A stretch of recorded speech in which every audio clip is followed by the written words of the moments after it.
The U.S. economy grew at a solid pace in the third quarter, up 2.8%, and yet half of all voters say the state of the economy is poor, according to a CNBC poll. Christine Romans is here. And Christine, just days until the election. A lot of new numbers coming out of us. Yeah, Lester, there are. And one big report today showed big private sector hiring this month and wages rising a strong 4.6%. All as consumers are increasingly upbeat. You know, consumer confidence jumped 11% this month. And that latest reading on GDP, it shows the U.S. economy is in the middle of a 2-year-long win streak. So what gives?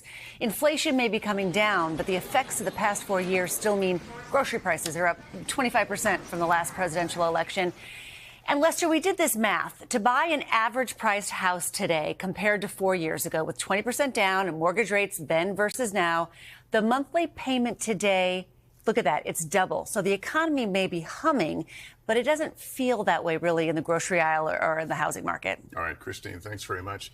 Thanks for watching. Stay updated about breaking news and top stories on the NBC News app or follow us on social media.